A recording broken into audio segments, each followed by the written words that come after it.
PN junction under forward based. അപ്പോൾ PN ജംഗ്ഷൻ്റെ 5 മാർക്കിൻ്റെ ക്വസ്റ്റ്യനും ചോദിക്കാം.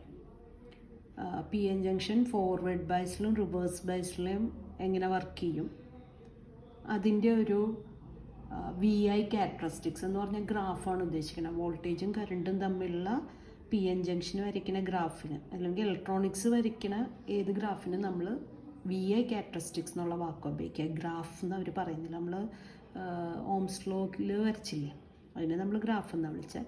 ഇതിനകത്ത് നമ്മൾ വരയ്ക്കുമ്പോൾ നമ്മൾ അതിനെ ഈ ഇലക്ട്രോണിക് ഡിവൈസസിൽ വരയ്ക്കുമ്പോൾ നമ്മൾ അതിനെ ക്യാരക്ടറിസ്റ്റിക്സ് VI ക്യാരക്ടറിസ്റ്റിക്സ് എന്ന് വിളിക്കും. അപ്പോൾ PN junction under forward biased, PN junction under reverse bias, പിന്നെ അതിൻ്റെ VI ക്യാരക്ടറിസ്റ്റിക്സ് വരയ്ക്കാൻ ഇത് ചോദിക്കാറുള്ളതാണ്. അതും എളുപ്പം തന്നെയാണ്, പറഞ്ഞു തന്നേക്കാം. അപ്പോൾ PN ജംഗ്ഷൻ നമ്മൾ ഓൾറെഡി എങ്ങനെയാണ് ഒരു PN ജംഗ്ഷൻ ഫോം ചെയ്യണതെന്ന് നമ്മൾ കണ്ടു. അപ്പോൾ PN ജംഗ്ഷൻ ഫോം ചെയ്തത് അവർ കൂടുതൽ കറണ്ട് ഉണ്ടാക്കാൻ പറ്റും എന്ന് വിചാരിച്ചിട്ടാണ്. അപ്പോൾ അവർക്ക് ഹോപ്പ് ഉണ്ടായിരുന്നു, എന്താ വെച്ചാൽ 2 തരം കറണ്ട് പ്രൊഡ്യൂസ് ചെയ്യാൻ പറ്റി, ഡിഫ്യൂഷൻ കറണ്ടും ഡ്രിഫ്റ്റ് കറണ്ടും. പക്ഷേ കുറച്ച് നേരം കഴിഞ്ഞ് ഇക്വിലിബ്രിയത്തിലായപ്പോഴത്തേക്ക് നെറ്റ് കറണ്ട് 0 ആയി. അത് നമ്മൾ കണ്ടാണ്. അപ്പോൾ പിന്നെ അവർ ചിന്തിച്ചത് ഇനി എന്ത് മാർഗം, ഇനി എങ്ങനെ ഇതിൽ നിന്ന് കറണ്ട് നമുക്ക് പ്രൊഡ്യൂസ് ചെയ്യാനായിട്ട് പറ്റും. അപ്പോൾ അതിന് പിന്നെ അവർ ചിന്തിച്ച വേറൊരു മാർഗം, ബുദ്ധിയോടുകൂടി ചിന്തിച്ച ഒരു മാർഗ്ഗമാണ് ഫോർവേഡ് ബൈസ് ചെയ്യുക. അപ്പോൾ ഫോർവേഡ് ബൈസ് ചെയ്യുക എന്ന് പറഞ്ഞാൽ PN ജംഗ്ഷൻ എടുത്തു, നമ്മൾ നേരത്തെ പറഞ്ഞ PN ജംഗ്ഷൻ, അതിന് PN ഡയോഡ് എടുത്തു. ഡയോഡിലെ ജംഗ്ഷൻസ് ഒക്കെ ഇവിടെ കാണിച്ചിട്ടുണ്ട്, P സൈഡിൽ നെഗറ്റീവും P സൈഡ് പോസിറ്റീവും, അങ്ങനെ തന്നെ വരയ്ക്കുക. എന്നിട്ട് ഫോർവേഡ് ബൈസ് എന്ന് പറഞ്ഞപ്പോൾ അവരെന്താ ചെയ്തതെന്ന് വെച്ചാൽ പുറത്തുനിന്നൊരു ബാറ്ററി എടുത്തു, വളരെ കുറവ് വോൾട്ടേജ്, ഈ V0 എന്ന് പറയുന്ന പൊട്ടൻഷ്യൽ ബാരിയേക്കാളും കുറവായിരിക്കണം ഈ Vയുടെ വാല്യൂ, അത്ര വളരെ കുറച്ച് വോൾട്ടേജ് നമ്മൾ കൊടുക്കാൻ പാടുള്ളൂ. അപ്പോൾ അങ്ങനെയുള്ള ഒരു ബാറ്ററി ഇവിടെ കൊടുക്കുക. അപ്പോൾ അതിൽ പോസിറ്റീവ് ടെർമിനൽ Pയിലേക്കും കൊടുക്കുക, നെഗറ്റീവ് ടെർമിനൽ Nയിലേക്ക് കൊടുക്കുക. അപ്പോൾ ഓർക്കാൻ എളുപ്പം P to P N to N, അങ്ങനെയാണെങ്കിൽ ഫോർവേഡ് ബൈസ്ഡ് ആണ്. അപ്പോൾ ഇങ്ങനെ കൊടുത്തു. ഇനി ഇവിടെ ഓൾറെഡി കാണിച്ചിട്ടുണ്ട് ഒരു പൊട്ടൻഷ്യൽ ബാരിയർ ഇതിനിടയ്ക്കുണ്ട്, അത് പോസിറ്റീവ് ടു നെഗറ്റീവ് ആയിരിക്കും, അതിൻ്റെ വാല്യൂ V0 എന്ന് ഇവിടെ ഓൾറെഡി കാണിച്ചിട്ടുണ്ട്.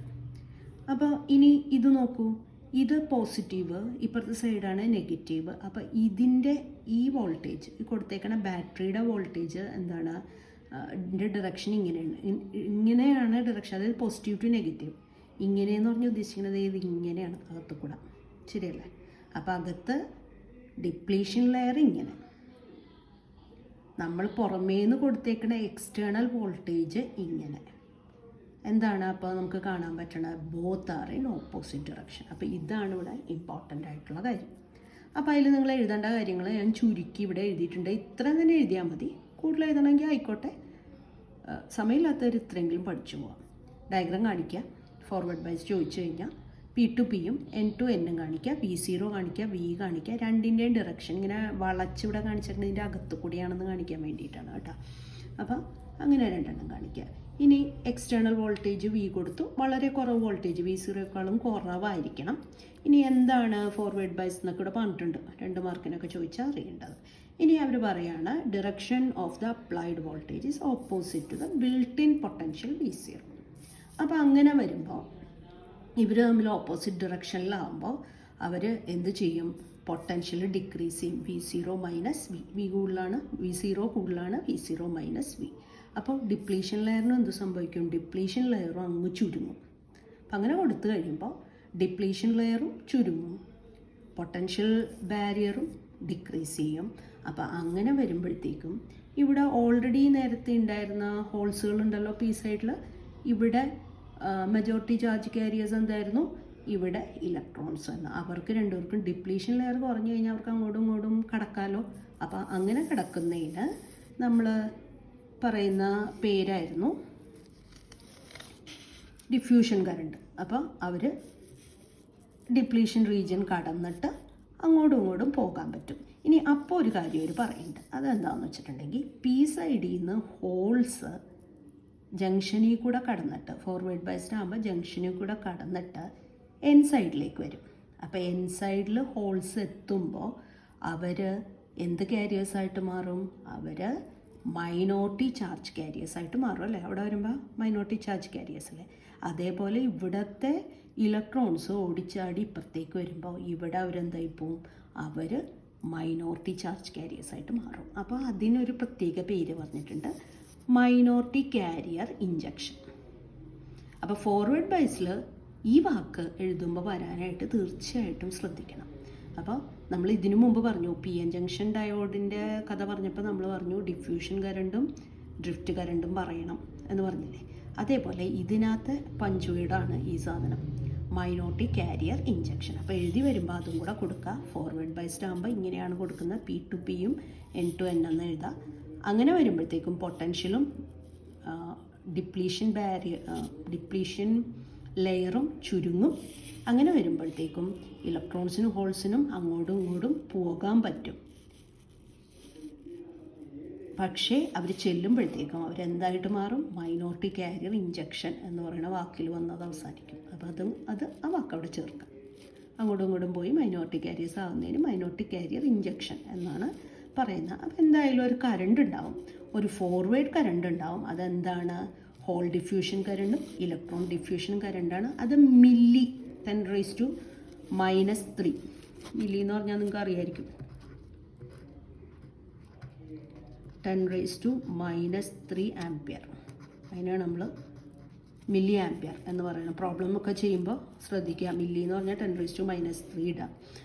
ഇനി അപ്പോൾ നമുക്ക് ഡൗട്ട് ഉണ്ടാവും, നേരത്തെ പറഞ്ഞ ഡ്രിഫ്റ്റ് കറണ്ട് ഉണ്ടോ? പക്ഷെ ഉണ്ട്, പക്ഷെ അത് വളരെ ചെറുതാണ്. അപ്പോൾ അതുകൊണ്ട് അത് ഇവിടെ എടുക്കുന്നില്ല. ഫോർവേഡ് ബയസിൽ കറണ്ട് ഡിഫ്യൂഷൻ കറണ്ടാണ്, അത് മില്ലി ആംപിയേഴ്സിലാണ്. പി ടു പിയും എൻ ടു എന്നും കൊടുക്കുക, വളരെ സിമ്പിളാണ്. ഇനി അതിലുണ്ടാകുന്ന പ്രോസസ്സാണ് മൈനോറിറ്റി കാരിയർ ഇഞ്ചക്ഷൻ. ഇത്രയും കാര്യങ്ങൾ എഴുതി നമുക്ക് P N junction under forward bias പറഞ്ഞ് നമുക്ക് നിർത്താനായിട്ട് പറ്റും. അപ്പോൾ അത് പഠിച്ചു നോക്കാം, അത് വരുന്നതാണ്. അതും റിവേഴ്സ് ബയസും വരുന്നതാണ്. ഇനി അടുത്തത് റിവേഴ്സ് ബയസ്. അപ്പോൾ P N junction under reverse bias. അപ്പോൾ അവിടെ ഡ്രിഫ്റ്റ് കറണ്ടാണ് ഇമ്പോർട്ടൻറ്റ്. അപ്പം നേരത്തെ പറഞ്ഞിട്ട് നേരെ ഓപ്പോസിറ്റ് നിങ്ങൾ പി എൻ ജംഗ്ഷൻ കാണിക്കും. പിയുടെ സൈഡിൽ എൻ റീജിയൻ, എന്നിൻ്റെ സൈഡിൽ പോസിറ്റീവ് റീജിയൻ കാണിക്കും. ഇനി നേരത്തെ പി ടു പി കൊടുത്തതിന് വരെ ഈ ബാറ്ററി ഒന്ന് തിരിച്ചു വെക്കും. ബാറ്ററി തിരിച്ച് പിക്ക് എന്നും പോസിറ്റീവ് ടെർമിനൽ എന്നിലേക്ക് നമ്മൾ കൊടുക്കുക. അപ്പോൾ അതിവിടെ എഴുതിയിട്ടുണ്ട്, നോക്കുക. അങ്ങനെ കൊടുത്തു. ഇനി വോൾട്ടേജിൻ്റെ ഡയറക്ഷൻ അപ്പം നോക്കുക. ഇവിടെ V0 ഇങ്ങനെയാണ്, ഇതിൻ്റെ എങ്ങനെയാണ്, പോസിറ്റീവ് ടു നെഗറ്റീവ് അല്ല. അപ്പോൾ ഇങ്ങനെ എന്ന് പറഞ്ഞാൽ ഇതിലേ ഇങ്ങനെ വരും, ഇതിൻ്റെ അകത്ത് കൂടെ കടന്നിട്ടാണ് വരും ഇങ്ങനെ. അപ്പോൾ ഇങ്ങനെ വരും. അപ്പോൾ അങ്ങനെ വരുമ്പോൾ രണ്ടുപേരും ഒരേ ഡയറക്ഷനിലാണ്. അപ്പോൾ എന്ത് പറ്റും, ഡിപ്ലീഷൻ എന്തായി, depletion region widens, barrier potential. Depletion region widens ഇവിടെ ബാരിയർ പൊട്ടൻഷ്യലാണ് കാണിച്ചിരിക്കുന്നത്. Barrier potential V+V0. അപ്പോൾ അങ്ങനെ വരുമ്പോൾ ഒട്ടും തന്നെ ഇലക്ട്രോൺസിന്, നമ്മൾ നേരത്തെ പറഞ്ഞിട്ടുണ്ട്, ഇലക്ട്രോൺസിനെയും ഹോൾസിനെയും കടക്കാനായിട്ട് അനുവദിക്കുകയില്ല. അപ്പോൾ ഡിഫ്യൂഷൻ കറണ്ട് എന്ന് പറയുന്നത് അങ്ങ് കുറയും. ആദ്യം ഉണ്ടായിരുന്ന ഡിഫ്യൂഷൻ കറണ്ട് അത് തീരില്ലാത്തൊരവസ്ഥയിലേക്ക് വരും. ഇനി ഇലക്ട്രിക് ഫീൽഡ് ഫോം ചെയ്തു. നമ്മൾ നേരത്തെ പറഞ്ഞ അതേ പ്രൊസീജിയറാണ്. ഇലക്ട്രിക് ഫീൽഡ് ഫോം ചെയ്തിട്ടുണ്ടായിരുന്നു. അപ്പോൾ ഇലക്ട്രിക് ഫീൽഡ് ഫോം ചെയ്യുമ്പോൾ ഇലക്ട്രിക് ഫീൽഡ് വളരെ സ്ട്രോങ് ആണ്. ഇവിടെ വളരെ സ്ട്രോങ് ആകുമ്പോൾ നമ്മൾ നേരത്തെ പറഞ്ഞ കഥ തന്നെ വിചാരിക്കാം.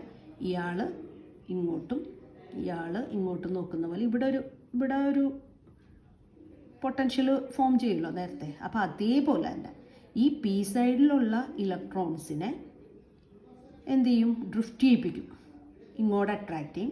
അതുപോലെ എൻ സൈഡിലുള്ള ജംഗ്ഷന് ക്ലോസ് ആയിട്ടുള്ള ഇലക്ട്രോൺസും ഹോൾസും അങ്ങോട്ടും ഇങ്ങോട്ടും ഡ്രിഫ്റ്റ് ആകും. അപ്പോൾ അതും കൂടെ എഴുതി പിടിപ്പിക്കുക. അത് നേരത്തെ പറഞ്ഞ അതേപോലെ തന്നെ നോക്കൂ.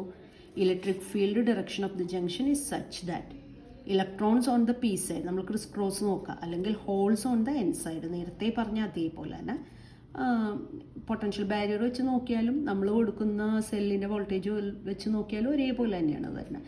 അവർ രണ്ടുപേരും അങ്ങോട്ടും ഇങ്ങോട്ടും സ്വെപ്റ്റ് ആവും, അല്ലെങ്കിൽ ഡ്രിഫ്റ്റ് ആവും. എന്നിട്ട് ഒരു കറണ്ട് കൊടുക്കും, അതിനെ ഡ്രിഫ്റ്റ് കറണ്ട്. അപ്പോൾ റിവേഴ്സ് ബയസിൽ കിട്ടുന്ന കറണ്ട് ഡ്രിഫ്റ്റ് കറണ്ടാണ്. അതിൻ്റെ വാല്യൂ നോക്കൂ, വളരെ കുറവാണ്, മൈക്രോണ്. അപ്പോൾ മൈക്രോ എന്ന് പറയുമ്പോൾ 10⁻⁻6 ആംപിയർ. പ്രോബ്ലത്തിൽ മൈക്രോ എന്ന് കണ്ടാൽ ഇങ്ങനെ മാറ്റിയിട്ട് വേണം ചെയ്യാനായിട്ട്. 10⁻⁻6 ആംപിയർ ഇട്ടിട്ട് ചെയ്യണം. അപ്പോൾ അങ്ങനത്തെ ഒരു കറണ്ട് ഉണ്ടാവും. ഇനി അവർ പറയാണ് റിവേഴ്സ് ബയസിൽ വോൾട്ടേജ് ഇൻഡിപെൻഡൻ്റ് ആണ്.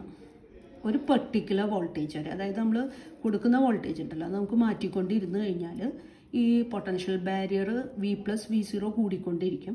അങ്ങനെ കുറച്ച് കഴിയുമ്പോഴത്തേക്കും ബ്രേക്ക് ഡൗൺ വോൾട്ടേജ് വരും. അങ്ങനെ ആ ബ്രേക്ക് ഡൗൺ വോൾട്ടേജിന് അപ്പുറത്തേക്ക് നിങ്ങൾ ഈ ഡയോഡിനെ കൊണ്ടുപോകുകയാണെങ്കിൽ ഡയോഡ് ചീത്തായിപ്പോവും. അപ്പോൾ അതിന് പറയുന്ന പേരാണ് ബ്രേക്ക് ഡൗൺ വോൾട്ടേജ്. അപ്പോൾ അതും കൂടെ എഴുതാം. ഇത്രയും കാര്യങ്ങൾ ഇതിനകത്ത് എഴുതാം. ഇത്രയും പോയിൻറ്റ്സ് എന്തായാലും വേണം. അപ്പോൾ ഇതിൽ ഡ്രിഫ്റ്റ് കറണ്ടാണ്. ഇതിനകത്ത് ഫോർവേഡ് ബയസിൽ നിങ്ങൾ ഇമ്പോർട്ടൻ്റ് ആയിട്ട് പറയേണ്ട കാര്യം മൈനോറിറ്റി കാരിയർ ഇഞ്ചക്ഷനാണ്. ഇനി ഇത്രയും പറഞ്ഞ് നിർത്തരുത്. 5 മാർക്കിൻ്റെ ക്വസ്റ്റ്യൻ ആണെങ്കിൽ നിങ്ങൾ ഇതും കൂടെ കൊടുക്കണം. VI characteristics of A diode, അതും കൂടെ നിങ്ങൾ വരയ്ക്കണം. അപ്പോൾ എളുപ്പമാണ്. ഈ റീഡിങ്സ് ഒന്നും കൊടുക്കണമെന്ന് നിങ്ങളില്ല, വെറുതെ ഇങ്ങനെ ഒരു ക്രോസ് കൊടുക്കുക. എന്നിട്ട് അതിൽ മുകളിലേക്കുള്ള ഫോർവേഡ് ബൈസ് എന്ന് കൊടുക്കുക, താഴേക്കുള്ളത് റിവേഴ്സ് ബൈസ്ഡ്. അതാണ് ഇവിടെ കാണിച്ചേക്കുന്നത്. ഇനി ഫോർവേഡ് ബൈസിൽ കറണ്ട് ഇവിടെ, വോൾട്ടേജ് ഇവിടെ. VI ഗ്രാഫ് തന്നെയാണ് വിളിക്കണത്, VI ക്യാരക്ടറിസ്റ്റിക്സ് ആണെന്നുള്ളൂ. അപ്പോൾ ഇവിടെ വോൾട്ടേജ് കൊടുത്തിട്ടുണ്ട്. അപ്പോൾ ഫോർവേഡ് ബൈസിൽ കറണ്ട് പതുക്കെ കൂടി വന്നിട്ട് ഒരു 0.6നും 0.8നും ഇടക്ക് അവിടെ വന്നിട്ട് മുകളിലേക്ക് കയറും. അപ്പോൾ വെറുതെ പോയിൻറ്റ്സ് കൊടുക്കുകയാണെങ്കിൽ ഇത് നിങ്ങൾ നോക്കേണ്ട ആവശ്യമില്ല. അല്ല നിങ്ങൾ 0.2, 0.4, 0.6 എന്നൊക്കെ കൊടുക്കുകയാണെങ്കിൽ 0.6നും 0.8നും ഇടക്കാണോ ഫോർവേഡ് ബൈസ്ഡ് മുകളിലേക്ക് കയറണേന്ന് നോക്കിക്കോണം. പിന്നെ ഈ ഫോർവേഡ് ബൈസ്ഡ് കറണ്ട് മില്ലി ആംബിയേഴ്സിലാണ്, അത് മറക്കരുത്, അത് കാണിക്കാനായിട്ട് മറക്കരുത്. മില്ലി ആംബിയേഴ്സിലാണ്. അപ്പോൾ വേണമെങ്കിൽ റീഡിങ്സ് ഇവിടെ കൊടുത്തേക്കണം, പഠിച്ച് കൊടുത്തോളൂ. ടെക്സ്റ്റിലുള്ളത് റീഡിങ്സാണ്. അപ്പോൾ റീഡിങ്സ് കൊടുക്കുമ്പോൾ ഇതൊന്ന് ഓർത്തേക്കണം. ഇവിടെ വന്നിട്ട് 0.6നും 0.8 വോൾട്ടിനും ഇടക്കാണ് ഇത് മുകളിലേക്ക് കയറുക. ആക്ച്വലി 0.7ലായിരിക്കും. ഇനി താഴേക്ക് അവർ എന്ത് കാണിച്ചിട്ടുണ്ട്? റിവേഴ്സ് ബൈസ്ഡ് കാണിച്ചിട്ടുണ്ട്. അപ്പോൾ റിവേഴ്സ് ബൈസ്ഡ് എന്ന് പറയുന്നത് മൈക്രോ ആംബിയേഴ്സിൽ, അത് മാത്രമേ നിങ്ങൾ കാണിക്കേണ്ട ആവശ്യമുള്ളൂ. അത് 10, 20, 40, ഇവിടെ 20, 40 ഓർത്തിരുന്നാൽ കൊടുത്തോളൂ. ഇനി റിവേഴ്സ് ബൈസിൽ നോക്കിക്കേ, ഇങ്ങനെ വന്നിട്ട് അതിൻ്റെ ഈ റീഡിംഗ് ഒന്നും നോക്കേണ്ട ആവശ്യമില്ല. ഇങ്ങനെ വന്നിട്ട് ഷാർപ്പായിട്ട് താഴേക്ക് വരും. അപ്പോൾ ഇവിടെയാണ് അവരുടെ ക്രിട്ടിക്കൽ ബ്രേക്ക് ഡൗൺ വോൾട്ടേജ് എന്ന് പറയുന്നത്. ബ്രേക്ക് ഡൗൺ വോൾട്ടേജ് കഴിഞ്ഞ് കഴിഞ്ഞിട്ടുണ്ടെങ്കിൽ ഇത് പൊട്ടിക്കഴിഞ്ഞാൽ ഇലക്ട്രോൺസും ഹോൾസും ഒക്കെ അങ്ങ് പരന്ന് പോകുന്നതാണ് പറയുന്നത്. അപ്പോൾ അതിന് അവലാഞ്ചി ബ്രേക്ക് ഡൗൺ എന്നൊരു വാക്കുണ്ട്. വലിയ അത്യാവശ്യമില്ല, ഞാൻ പറഞ്ഞു എന്നേ ഉള്ളൂ. ഇനി ഡൈനാമിക് റെസിസ്റ്റൻസ് കണ്ടുപിടിക്കുകയാണെങ്കിൽ, ഡൈനാമിക് റെസിസ്റ്റൻസ് എന്ന് പറയുമ്പോൾ ഒരു AC പറയുന്നതാണ്. അപ്പോൾ അതുകൊണ്ടാണ് അത് ΔV/ΔI. സ്റ്റാറ്റിക് റെസിസ്റ്റൻസ് എന്ന് പറഞ്ഞാൽ V/I എന്ന് കൊടുത്താൽ മതി. അപ്പോൾ ഇങ്ങനെയാണ് നമ്മൾ റെസിസ്റ്റൻസിന് നമ്മൾ കണ്ടുപിടിക്കുന്നത്. അപ്പോൾ PN junction diode, how it works in forward bias and reverse biased, draw its VI characteristics എന്ന് പറഞ്ഞിട്ട് അവർക്ക് ഒരു 5 മാർക്കിൻ്റെ ക്വസ്റ്റ്യൻ ആയിട്ട് ചോദിക്കാം. എനിക്ക് വളരെ എളുപ്പമായിട്ടാണ് തോന്നിയിട്ടുള്ളത്. അപ്പോൾ അതുകൊണ്ട് തീർച്ചയായിട്ടും ഇപ്പോൾ മോഡലൊക്കെ ഇപ്പോൾ എഴുതുന്ന ആൾക്കാർ ഇതൊക്കെ എല്ലാം പഠിച്ചു പോകാൻ സമയം ഉണ്ടാവില്ല. അപ്പോൾ ഇതൊക്കെ കറക്റ്റായിട്ട് ഈ ചാപ്റ്ററൊക്കെ കറക്റ്റായിട്ട് പഠിച്ചിട്ട് പോകണം എന്നാണ് എനിക്ക് നിങ്ങളോട് പറയാനുള്ളത്. അപ്പോൾ അത്രയും കാര്യങ്ങൾ അതിൽ ഓർക്കാം. ഇനി ഇമ്പോർട്ടൻറ്റ് ക്വസ്റ്റ്യൻസ്